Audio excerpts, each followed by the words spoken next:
La Story Sport. Salut Licia, l'OM s'est encore imposé hier au Vélodrome face à Montpellier en clôture de la 31e journée. Succès qui conforte sa place de dauphin au classement face à ses concurrents dans la course aux places européennes. Avec autorité, semaine après semaine, l'Olympique de Marseille se place. Possession, domination et ambition au programme. On fait même tourner dans le 11 de départ. On se fait le luxe hier de se passer du capitaine Dimitri Payet jusqu'à l'heure de jeu. Lui qui s'est d'ailleurs payé le luxe d'aller voter avant la rencontre, histoire de nous guider vers les urnes comme il guide les siens vers le but. Pas de but encaissé, justement, et des concurrents laissés derrière à 3 points minimum. Rennes, Strasbourg, Nice et Monaco dans cet ordre. Nice, tenez, un temps le grand rival des Marseillais pour cette deuxième place, n'a remporté aucun de ses 4 derniers matchs.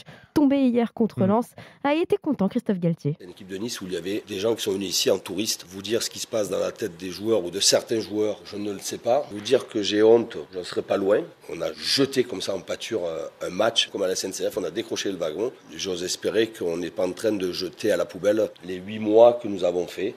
Bah si, un peu, coach, c'est du gâchis parce qu'à Marseille, c'est pas comme en politique. Ils ont peu parlé, mais beaucoup agi. 10 matchs sans défaite en 13 rencontres sur l'année 2022.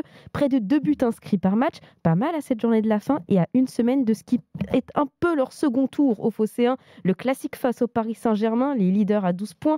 L'heure de prouver qu'ils peuvent faire barrage aux stars de la Ligue 1. Le milieu, Matteo Guendouzi, est en campagne. Maintenant, chaque match est une finale jusqu'à la fin du championnat. Tous les matchs, maintenant, on dit que ça va être un match qui va déterminer le classement final. Donc non, c'est pas cette semaine qui va faire qu'on sera deuxième ou troisième ou quatrième en fin de saison. D'abord, se concentrer sur le match de jeudi et après on verra le match au parc. Mais voilà, comme je l'ai dit, on est sur une très bonne dynamique et on va essayer de continuer comme ça et essayer de gagner le maximum de matchs jusqu'à la fin de saison.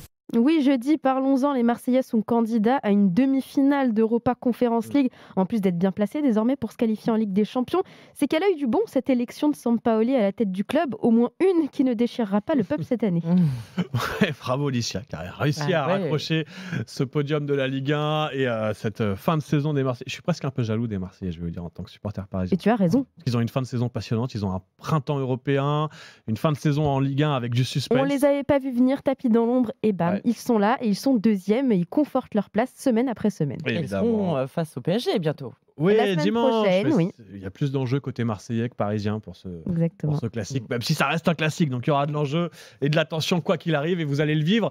L'avant-match, ça commence dès maintenant sur RMC. Évidemment, le foot, ça se passe ici, vous le savez aussi. Et puis la Story Sport de Licia que vous retrouvez tous les matins ou à n'importe quel moment de la journée en podcast sur l'appli RMC.